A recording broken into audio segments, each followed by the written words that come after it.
Hello, everyone. Good evening. I hope you're all well. My name is Danielle Chimba. I'm a final year medical student from Bivariate University School of Medicine in Zambia, and I'm the president of the Association of East African Neurosurgeons. So today we are going to have a journal club presentation by Dr. Chibuikem. And before we get into the presentation, we're going to have those that have joined us to introduce themselves.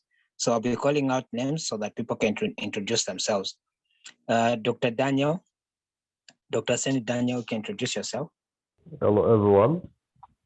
I'm Dr. Arsene Daniel Nyalunja from the Democratic Republic of Congo. I'm a medical doctor and I'm the AFAN representative at the G4 Alliance. Happy to be here today. Thank you so much, Dr. Daniel. Then we have Chibuikem. Good evening, everyone. I'm Chibuikem, a 511 medical student from University of Lagos. Yeah, nice to be here. Good evening. Thank you so much, Chibuikem. Thanks. Then we have Claire. Good evening. I'm Chemtai Claire from Jomo Kenyatta University of Agriculture and Technology, Kenya, a second year medical student. Thank you so much for joining us. Then we have Jeremiah Daniel. Good evening, everyone. I'm Daniel Jeremiah, second year medical student from Obafemi Awolowo University, Nigeria. I'm glad to be part of this. Thank you so much, Jeremiah. Then we have Jesutomi Olayemi, sorry. Oh yes. Hello everybody.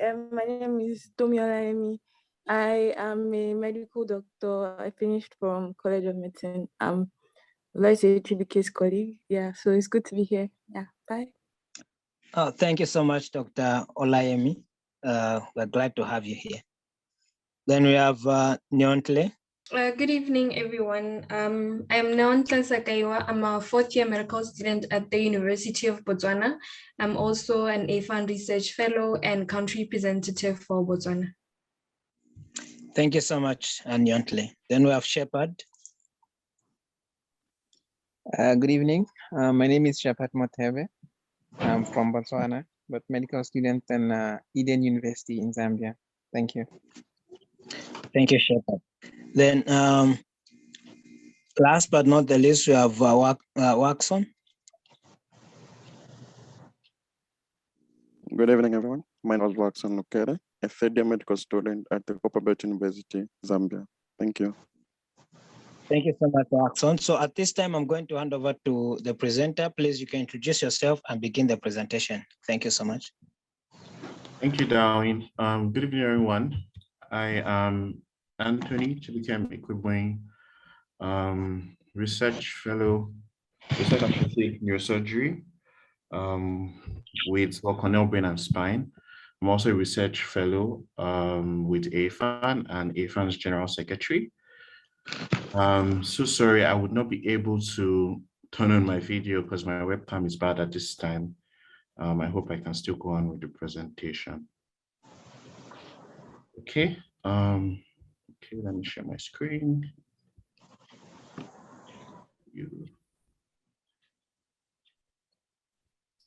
Okay, can we all see my screen? Yes, we can. Awesome. Okay, so this is a journal club. Okay. So some basic rules about journal club is it is a sort of it's not a lecture, so it's a discussion. So we're going to have like back and forth conversations. So basically it's like a conversation. For you to get the most out of it, you should have read the paper we're going to be discussing. Yeah, basically. So those are very two important points. Okay. So today we're going to be discussing this paper. Was recently published sometime in March. Paper is titled Case Mix, Management and Mortality of Patients Receiving Emergency Neurosurgery for TBI.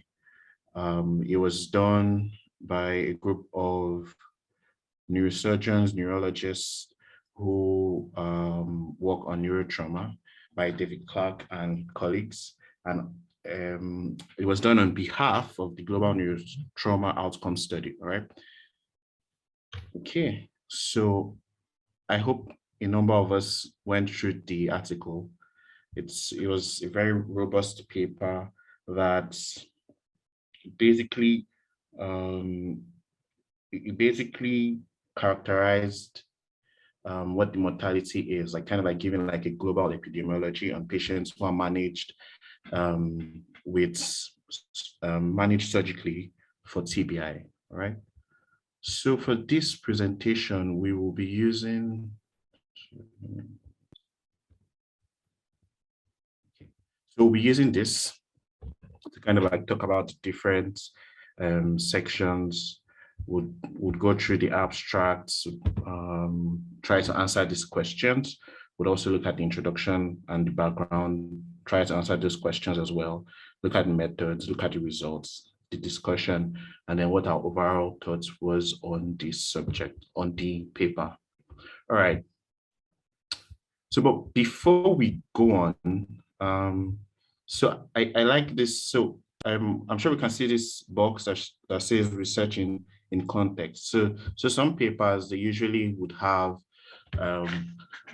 either like highlights or something like this, kind of like giving you a, so it's not an abstract per se, but it's just like a quick overview of everything of what the paper is all about. And then just reading this box and looking at it, kind of like it's, how I put it, it's, yeah, so it just quickly summarizes what this project is on. Okay, so before we go on, can anyone just kind of like give me an idea of their general thoughts on the paper? That just kind of like a summary of what the paper was talking about before we move on. Yeah, I was able to read it properly.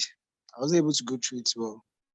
Okay, so did anyone else look at the paper, read it at all?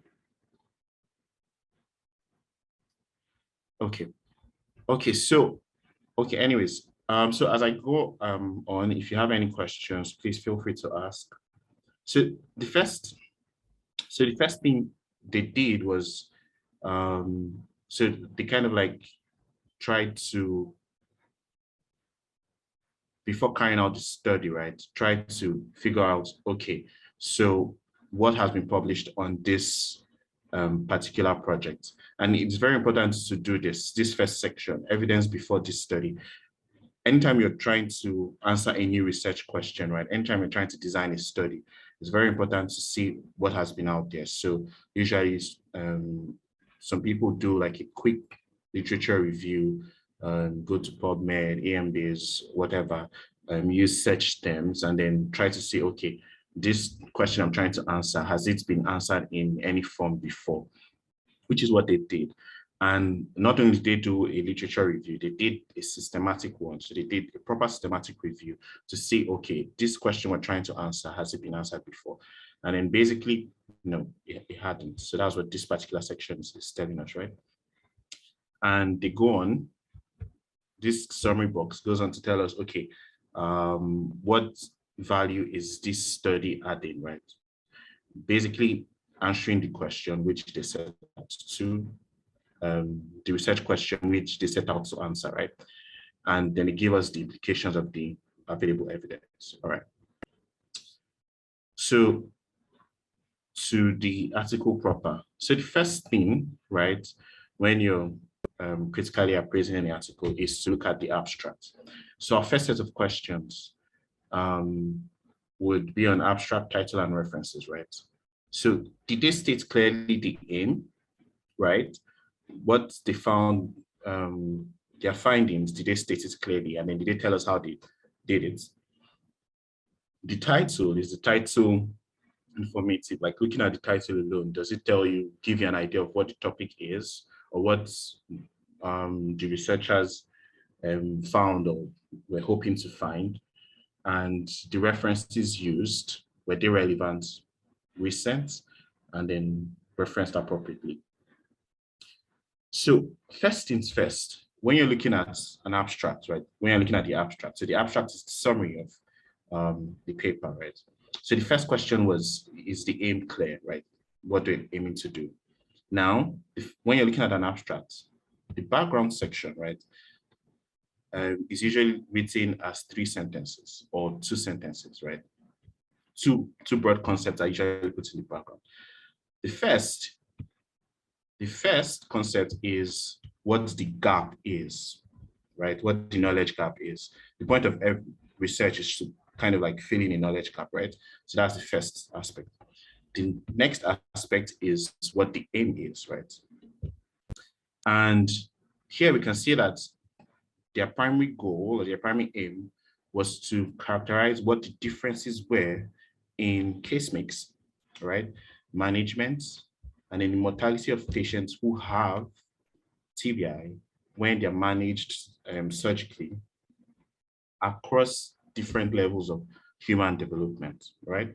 So that was their aim, okay? So for our first question, I think, yes, it's clear from looking at the abstract. It's clear what they set out to do, right? Now, remember I said in the background, when you're looking at an abstract, the first section, kind of like the first few sentences tell you what the problem is. And here in the background, they tell us that first thing is they tell us that TBI has a large global burden, right? Next, they tell us that surgery is important for treating patients with TBI. And then the last aspect is they tell us what the actual gap is, that there is little epidemiological data available, right? And then they go on to tell us what the aim of the study is. Now, the next questions for this first section is, so is it clear what they found, right, in the abstract? Okay, so does anybody have any questions on this part now?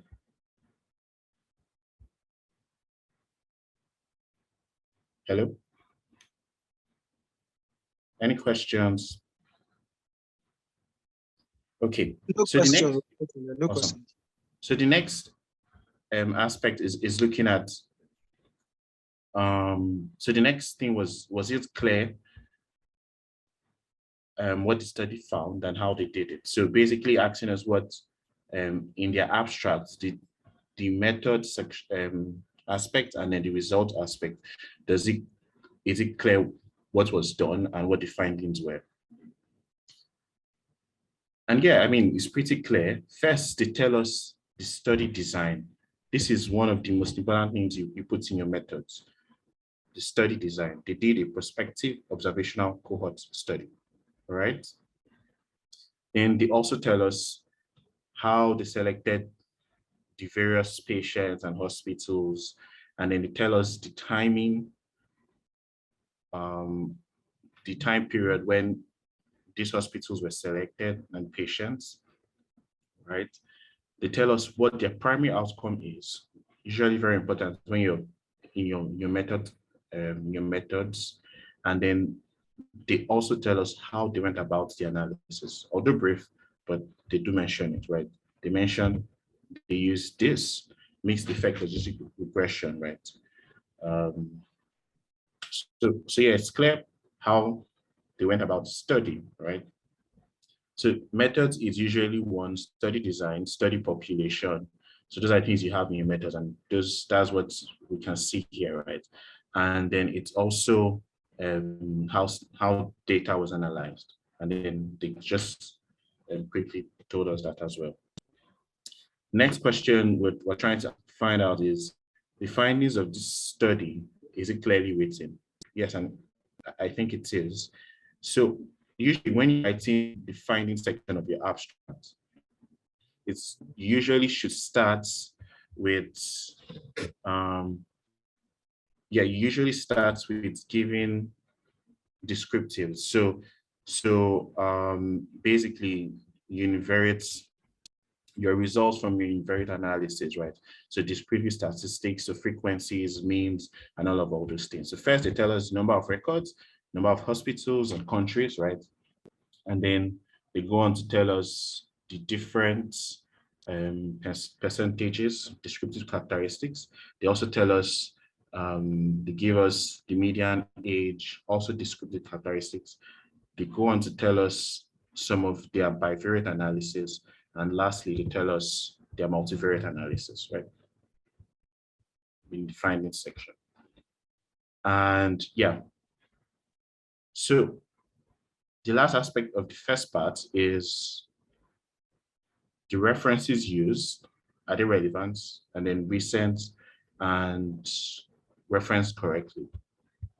So basically, for you to actually be, for you to be able to answer that critically, you must one kind of like have like a fair idea of the field. So meaning, as in kind of like you should have had some exposure to the field so that you know which articles or which papers are relevant to the field, right? But when I did look, all the papers were relevant. Most of their studies were recent. So recent is usually probably the last 10 years, thereabouts. So you're looking at papers from 2012 or 2011 or 2010. And although there are few old papers like this, but they're just few. So majority of the papers were recent papers and referenced correctly, and then they were also relevant. Okay, so any questions, any contributions so far?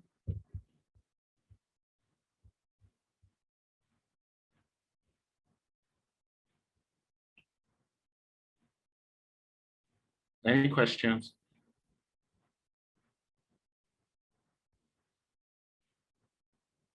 Hello? No question. Yeah, well, it is. It's clear. No Okay. question from my end. Yeah.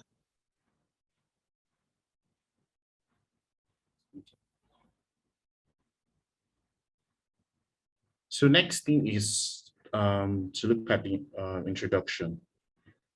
So basically, the first thing to tell us in the introduction, as they should, is first of all, you would try to look at, okay, what the burden of disease is. The disease we're talking about in this case is TBI, right? And that's how they do start. They tell us that, okay, the burden is great. There's a large burden of, there's a large global burden of TBI worldwide. That's very important, right? Next, they tell us that a large amount of such substantial number of patients with TBI would require emergency neurosurgery, right? Next important point is they go and tell us that this is going to be particularly important in LMICs where the burden is greatest, okay?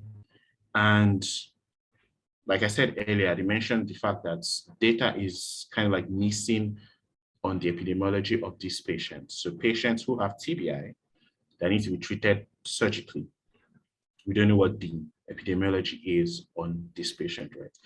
And so they designed this study. Now, yeah, so the method,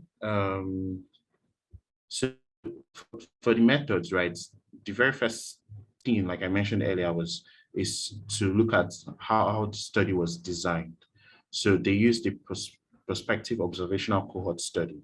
So what that simply means is, so an observational study is one that's you're kind of like looking at a snapshot, right?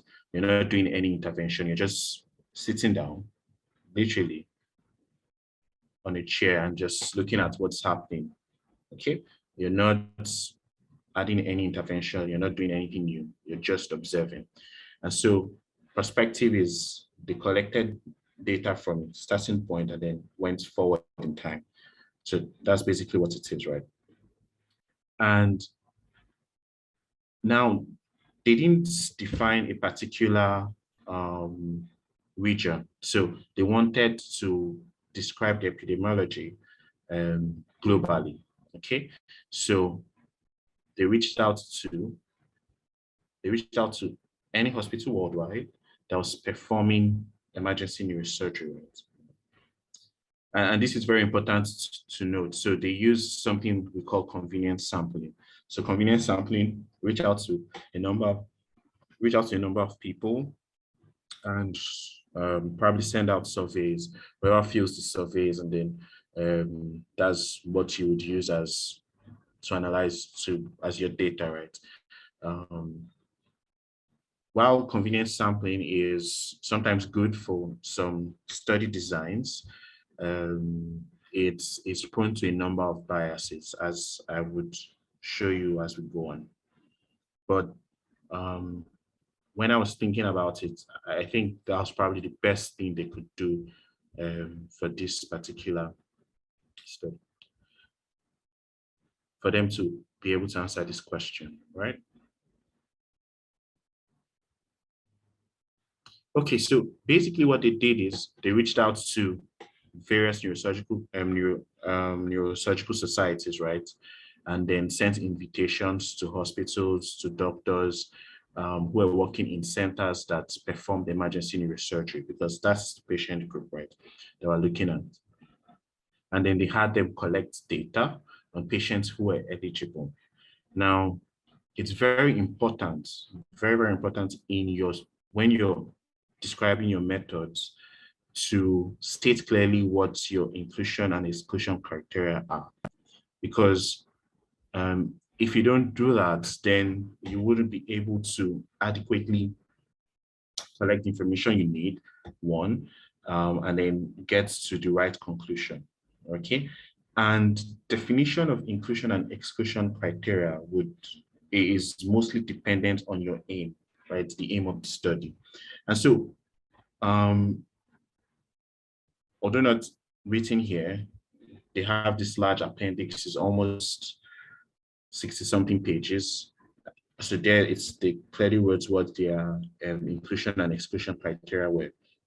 So the primary thing they're looking at is patients who were treated, who had emergency surgery for TBI, okay? So what they did was, so the inclusion criteria was, one, any patient, no age restriction, right? So any patient, anywhere in the world, because they're trying to describe the global epidemiology, right? So anywhere in the world, any patient who had TBI, okay? So also they did not specify the severity of TBI because, again, their aim was so TBI in general, okay? So any patient with TBI who had emergency surgery. Now the surgeries were, now this they defined, okay? Surgeries for acute epidural, acute subdural, okay? Extradural, acute extradural hematoma, patients who had decompressive craniectomy, okay? Because these are surgeries we do for patients who have TBI, depending on what their CT scan shows and things like that, right? So they defined it clearly, what their inclusion criteria were, right? Now, this was very interesting because they went in depth on how data was collected, right?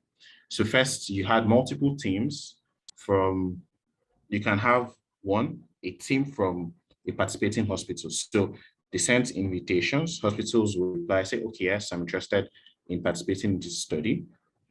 Then the hospitals would come up with teams who were students, who were researchers, who were doctors, neurosurgeons, right? Come up with teams to collect data. And data was collected for 30 days. So for a 30-day period, right? Now, it was possible to have multiple teams collect data, but the multiple teams would collect data at separate 30-day periods, right?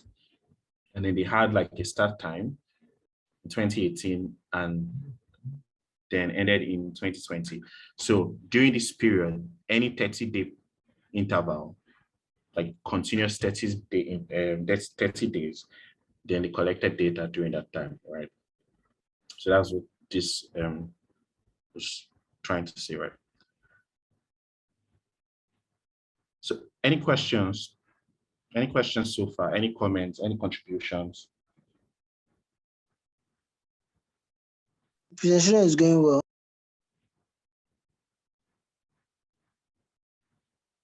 Okay, so no comments, no contributions. Okay, all right. So the next step was,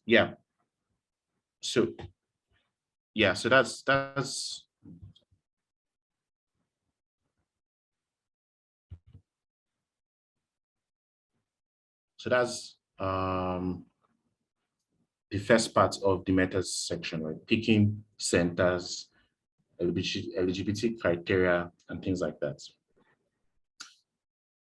Now, very important, one advantage of a prospective study over a retrospective study is the fact that you would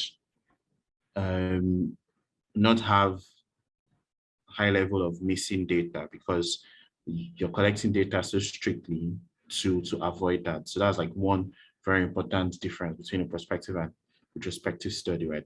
Or one, not difference, advantage, okay?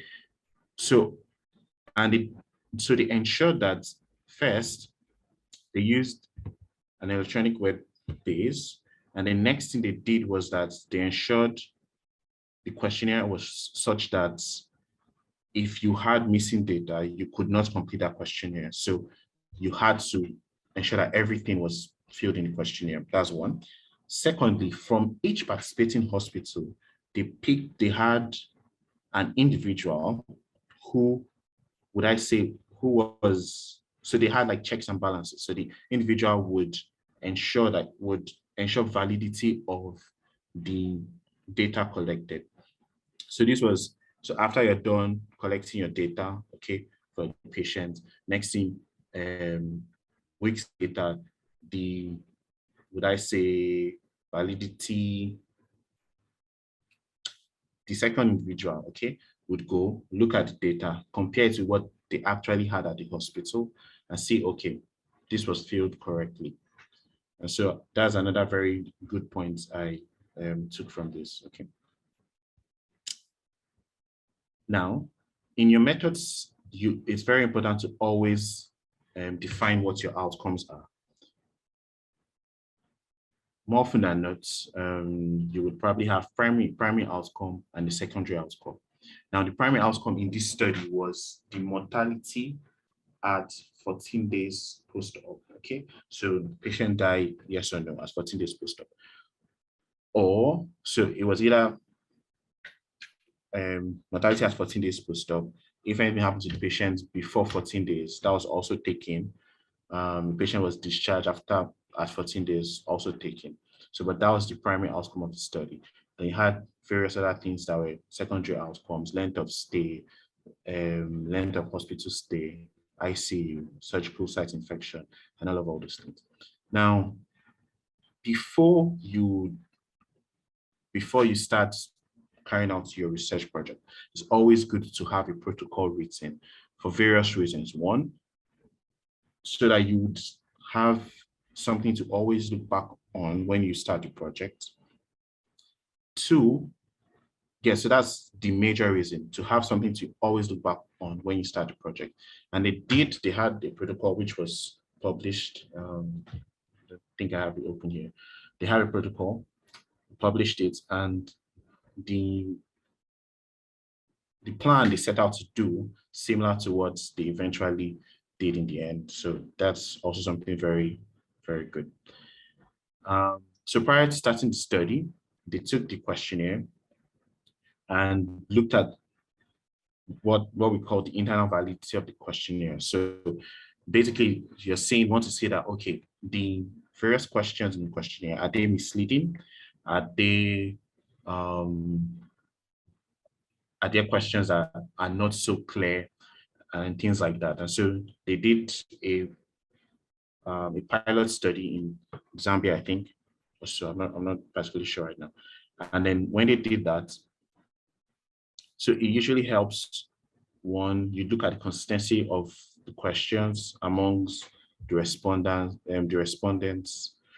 people responding. And then you also, when you're done with that, next thing is so any questions that were not clear or things that you think should be changed, then you do that as well. So that's usually very good to do, and then that was done as well. Okay, any questions? Okay, so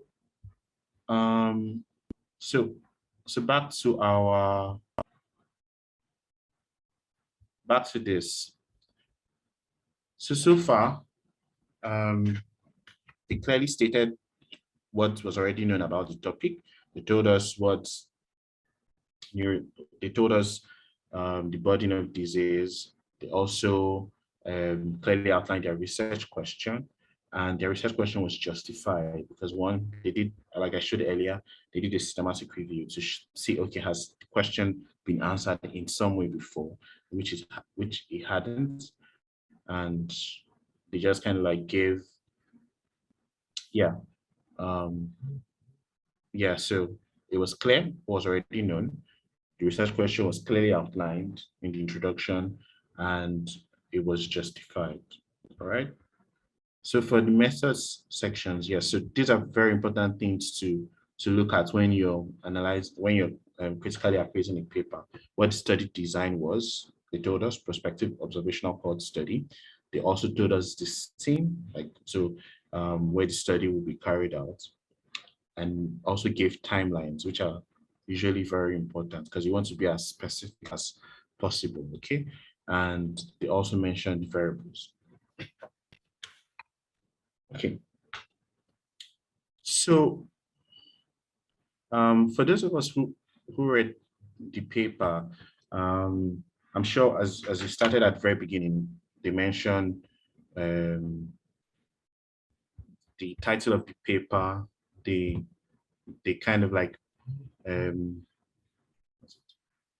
so for the aims, they tell us that, oh, okay, looking at across different levels of human development. I'm sure it probably came to your mind that, okay, what do they mean by human levels of development? Because what you normally see, or what you know, is WHO classification of different regions, like low and middle income countries, high income countries, and things like that, right? So that was the very first thing they did in the statistics, to tell us, okay, this is what we mean by human development index, okay? And that's also something very important to do when you're designing your own study, is to ensure that you try to give definitions of things that probably would not appear so clear to everyone. I mean, what we know is the World Bank classification: low income countries, middle income countries, and high income countries, right? So that was the first thing they did. They told us this is the definition: measure of socioeconomic development, right? Very important. Now for analysis. Now analysis usually occurs in stages, okay? So general picture is you have univariate analysis, bivariate, and then multivariate analysis. So basically, your just first step is you're looking at, okay, so the first thing is to describe, all right, your data, okay? So give descriptive characteristics to your data. And so that's usually done with either mean, median, or frequencies, percentages, and things like that, okay? So that was the first thing they mentioned, okay? So we summarize data with medians and interquartile range, as well as numbers and percentages. Now, medians and interquartile range are usually used for quantitative variables, so variables that are just numbers, okay? For qualitative variables, things like yes or no, male, female, that's when you use percentages, all right?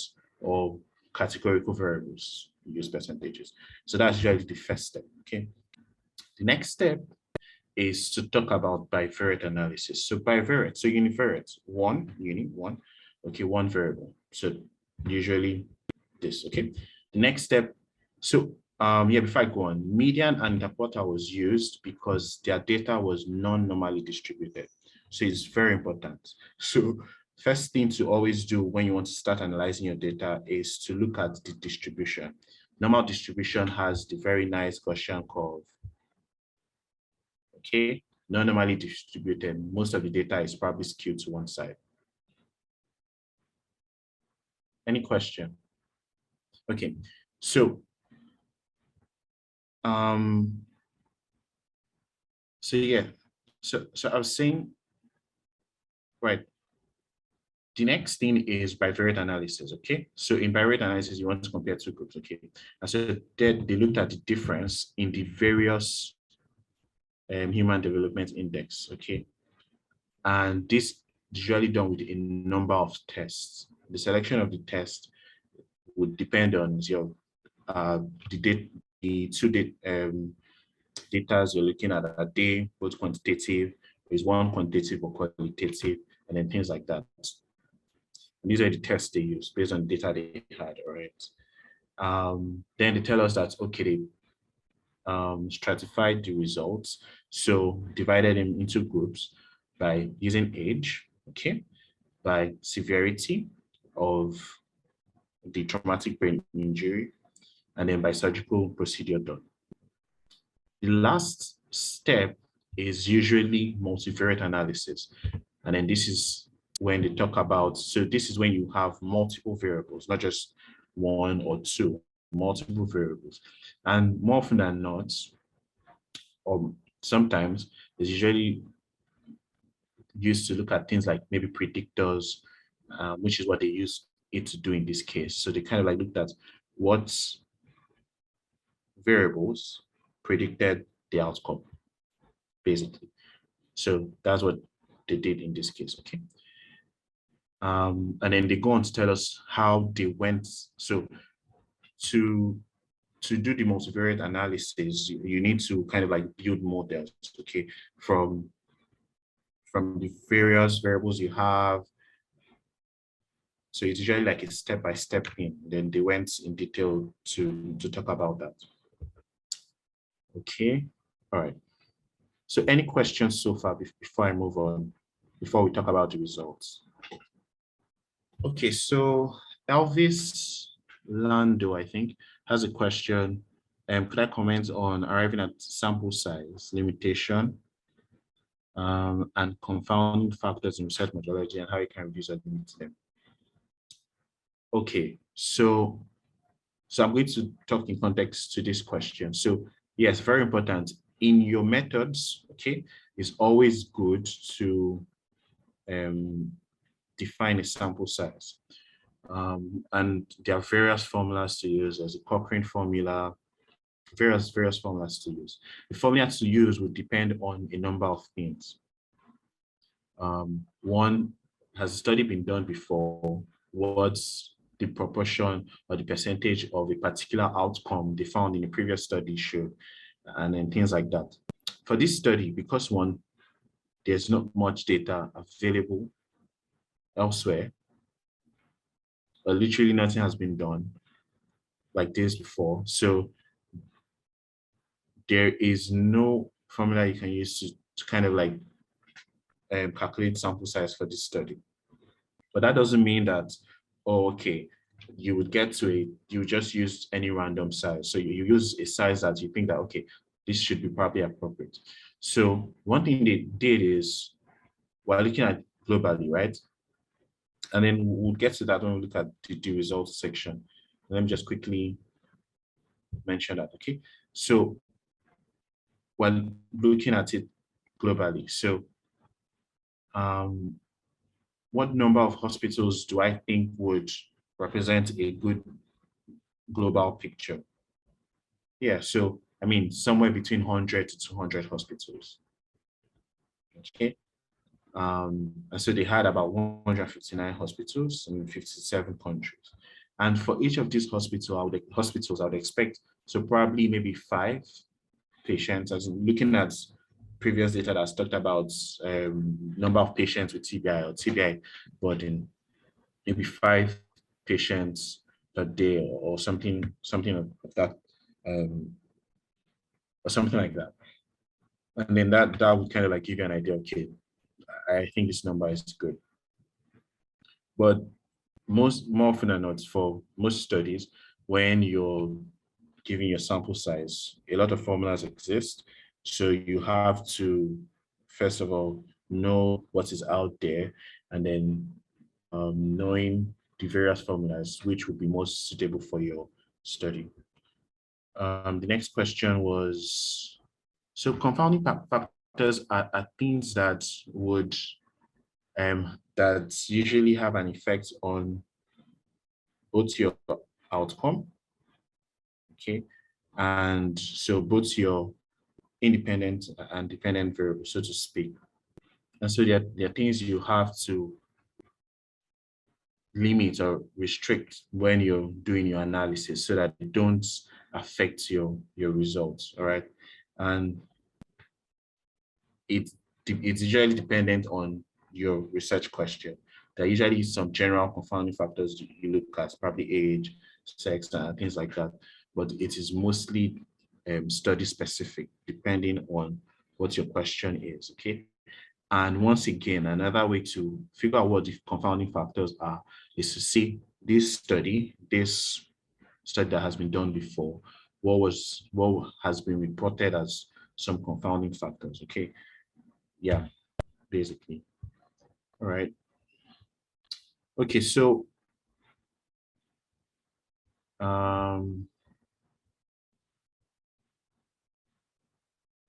okay, so next thing is our results. So questions to ask yourself when you're looking at the results is, one, the data presented, was it presented in an appropriate way? Okay. Tables and figures, are they relevant and clearly presented? Appropriate units, rounding, number and decimals, title and columns, and rows labeled correctly. Did they group categories appropriately? Does the text in the results add to the data, or is it repetitive? Are you clear about what the statistical significant results are? Are you clear about what is practically meaningful result? So these are questions you should be asking yourself anytime you're looking at results, okay, for any research. Now, tables and figures. Once you're done with your analysis, one of the very first things you should do is, before you start writing, is to draw up tables and have figures out, okay? Very, very, very important. And as you can see, that was literally the very first question that you want to probably ask yourself, okay? And that they did. Yeah, so for most of these questions, it was properly answered, all right? So now the first figure we look at is this. So they tell us how this figure, it tells us how patients were selected, okay? First, patients, the study was carried out between November 2018 and January 2020. So they reached out to all the hospitals. Hospitals gave individual records for indoor patients during a 30-day period, one or multiple 30-day period per hospital, whichever the case, all right? And in total, in those 2 years or so, or less, I think, they had about 1,867 patients, okay? The next thing they did were records that were incomplete, they excluded them. And remember what I said, so a prospective study, you shouldn't be having incomplete records. That's the whole point of a prospective study. I think that's like one really good advantage is you want to ensure you have little missing data as much as possible. Sometimes it's not really possible, as we can see here, but yeah, so that's what you want to do. And so they excluded records that had incomplete data, okay? Next, they included 1,783 records, all right? And they excluded 148 records.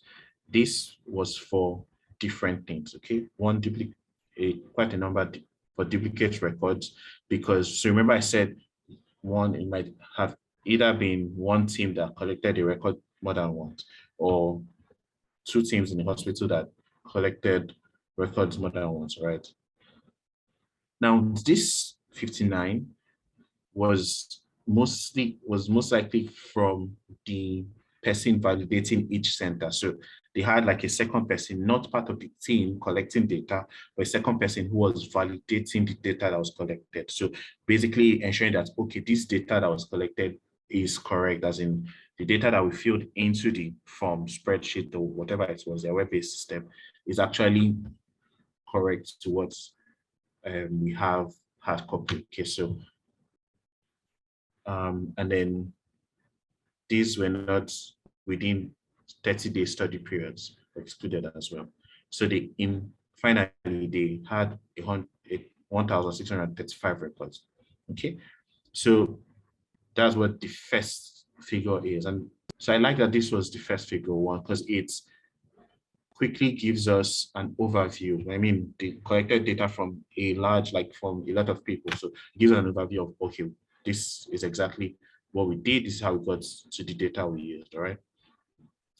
And then, yeah, so they tell us majority, 328 records were from high HDI, 539, and like that, and like that. So that's the first thing. So, yeah, it's just to point out to you guys that looking at tables and figures, even without reading text, you almost always have an idea of, probably even more than an idea, have like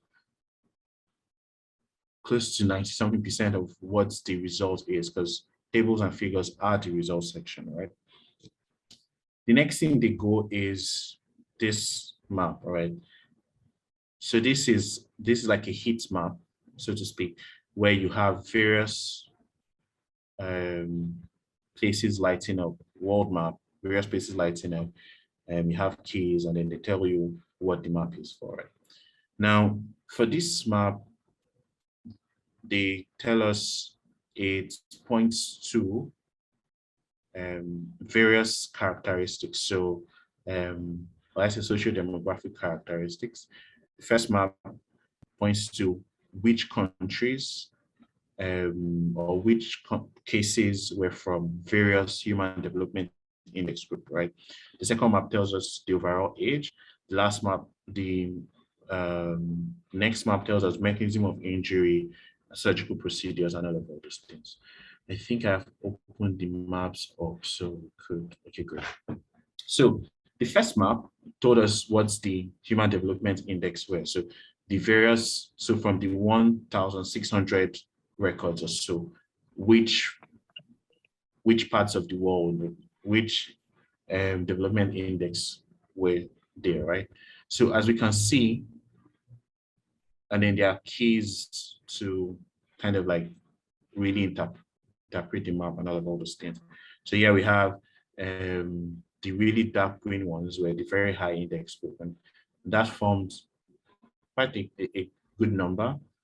The high human development index group, also a large number. Very important to see is that low human development index group, just a few. I mean, I would expect all these other places to be low, but I mean, but they were not, they didn't get records from these other places. So they just had a few, okay? Yeah, and a few from the medium group as well, okay?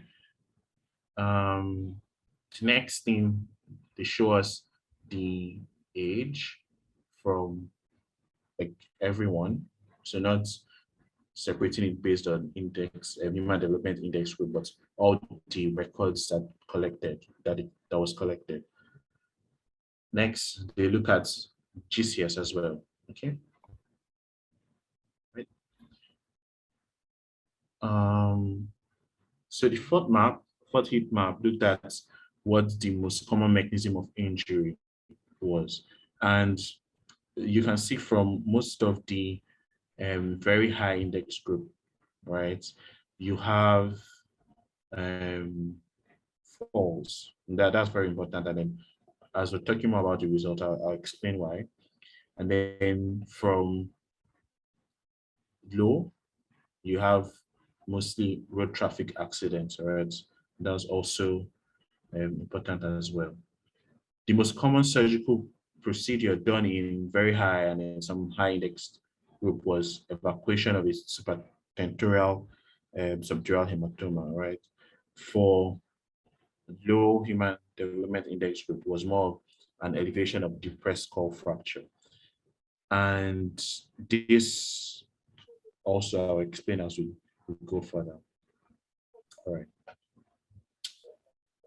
So the first table, so usually the first table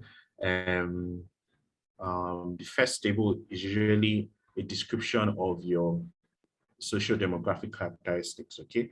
So in this case, it was characteristics of the hospitals that participated, and then they divided the hospitals based on their human development index, okay? So first thing, right?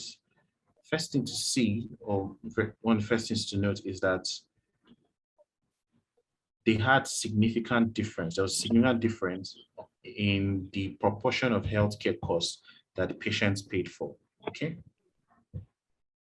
There was a significant difference.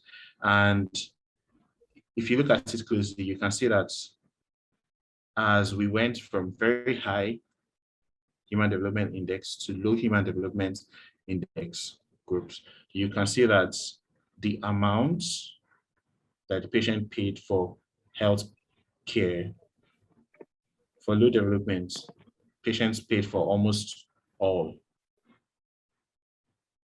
some or all. For high, the patients, so out of pocket spending was almost zero for high, okay? So that was one significant thing that was found in characteristics of the hospitals, okay?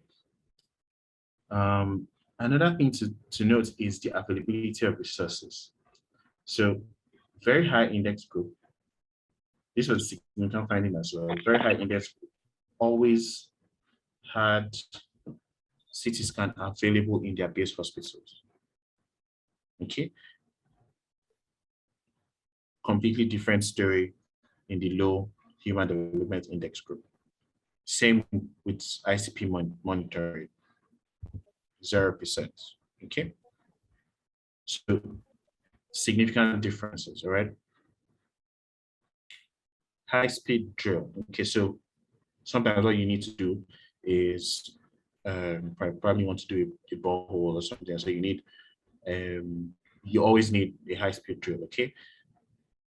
Not always, but I mean, you kind of like need it. It improves mortality, reduces time for surgery, and all those things. Now,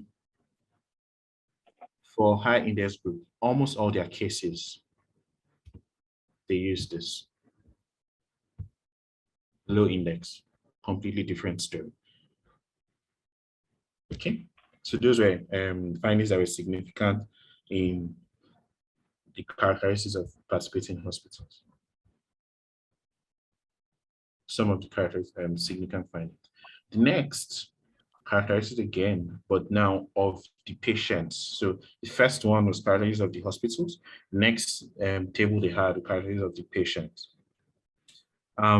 And this table is a really abridged version of the actual table in the study because they looked at quite a number of things, but they only included findings that were statistically significant. The others, probably later on you can, it's in the appendix, the very large appendix I mentioned in the study. So now, very first thing to note is that the median age, okay, was statistically significant, all right? And they stratified the age less than 18, greater than 65, all right? Patients who were greater than 65 were more seen in the very high index group. Okay, so what was confidence interval for the p-value? Yes, so confidence interval was set at 0.05 and not my confidence interval. I didn't write this paper. So, but the confidence interval the author set was at 0.05, okay? All right. So now, median age, so they found that the very high index group had most of their patients were older patients, while for the low and then the medium, you had more of younger patients, okay?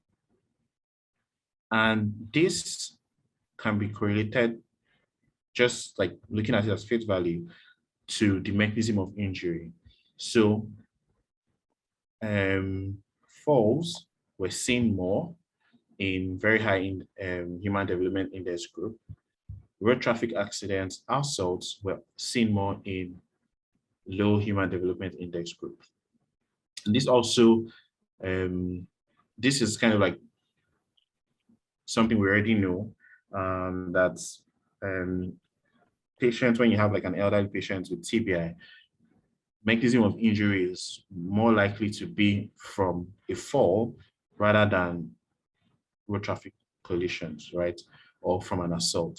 Younger patients, road traffic collisions or assault. And also we know that this is patients who are having road traffic collisions, assaults are more seen in low human development index group. This is probably as a result of one, bad roads, younger patients being more, taking more risk and things like that. But this agrees or ties in nicely with what we already know on this, all right? Let's see what else, okay. The last table was the outcome. So remember, primary outcome was mortality, 14-day mortality. Patient died, yes or no, or patient was discharged, yes or no. So that was what it was at 14 days, okay? And there was, so yeah, the medium tier group had the highest number of mortality, okay? So this was across varying things, across patients' age, across TBI severity, they had the highest number of mortality. Right. Any questions so far? Now, so the last step of the analysis was the result was to describe the predictors of outcomes, okay? And so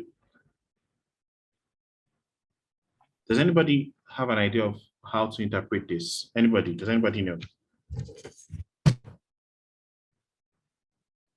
I mean, just looking at it, can you, okay. So, first thing, okay, is so you have the odds ratio, you have the confidence interval, and your p-value. So your p-value tells you, one, if the findings are significant. That's one. So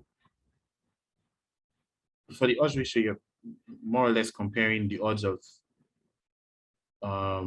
either you're comparing the odds of your control to your intervention.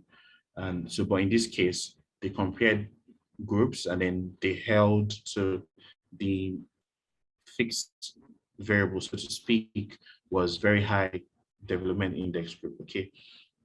And these were the things that they saw that, okay, these things were predictors of outcomes, okay? First, younger age. Next thing they looked at were severity of what's it called?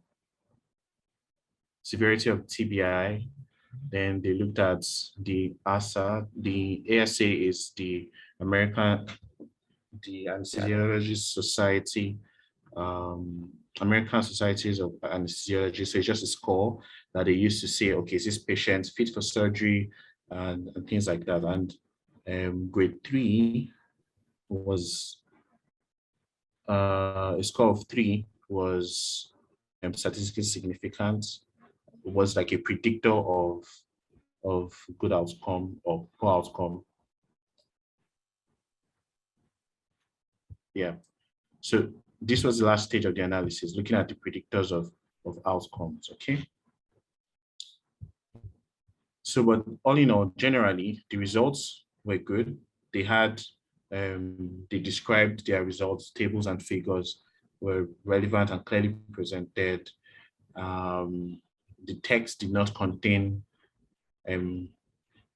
repetitive information, more contained additional information, and then it was the results were practical and then meaningful as well. So the last aspect is the discussion. So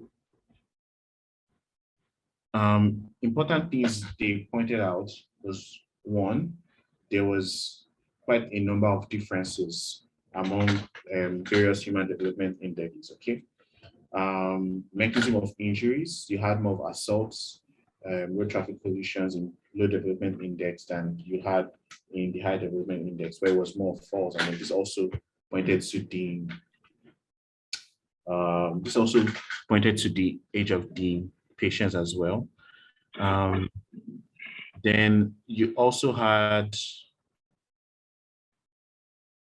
right, for neurosurgical procedures, for low development, low human development index, they had more of depressed skull fracture elevation. And this ties in nicely with the fact that there were more assaults in the low human development index. Okay, so that also explains that analysis.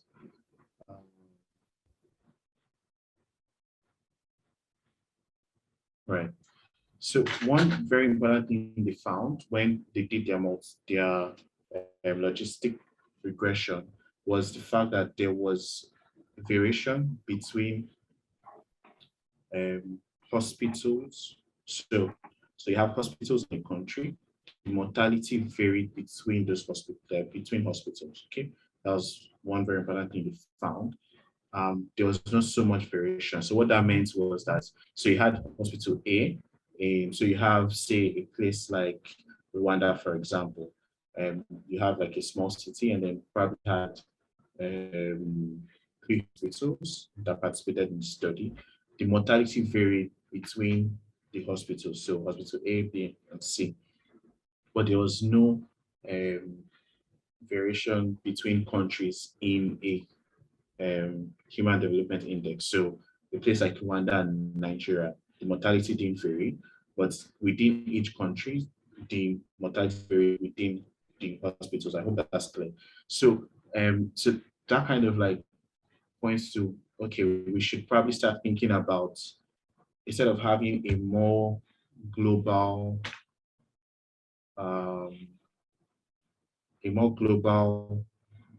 say protocol or guideline, a more country by country guideline, then we should start thinking about, okay,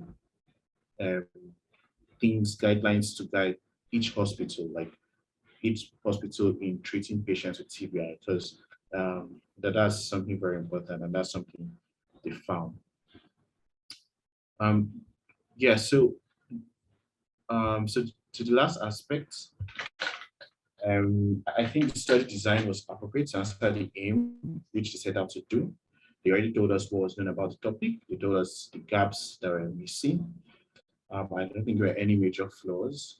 One thing I would say is that, I mean, and they also stated it as a limitation to their study, was they had not such a large amount of patients were from low human development index. Okay, And I mean, we know that there's a high burden in that group, right? So how much or how well can the results be generalizable? I'm not sure, but that's one thing to take home or one thing to think about. But I mean, there was no other. I also tried to think about, okay, how else would they have probably done this? How else would they have, yeah, like what other means would they have tried to gather the data? Convenience sampling is practically a good first step to use, sorry, which they did. Yeah, and the article was consistent within itself. Yeah, so that's it. Thank you. So any questions?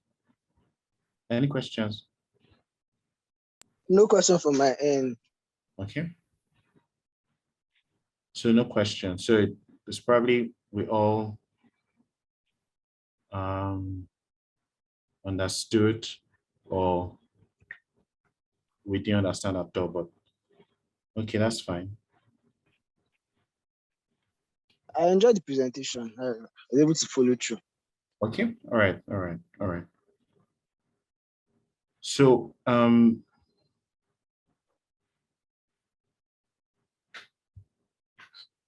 so for journal clubs, it's always good to, for journal club, it's always good to read the articles before coming for journal meetings, so that you would be able to follow. So, I mean, a lot of you are saying you enjoyed the presentation, but it's supposed to be more of a discussion, right? So you're supposed to look through. Also, you're supposed to use the problems review guide, so that you have an idea of what questions to be asking yourself as you're reading each section. So it's very important. So you wouldn't gain much from the journal club if you don't read the articles before coming. It's kind of like pretty important, so that there's back and forth. Okay. All right. Thank you very much. I'll be handing over to Neon. So I hope I got that pronunciation right.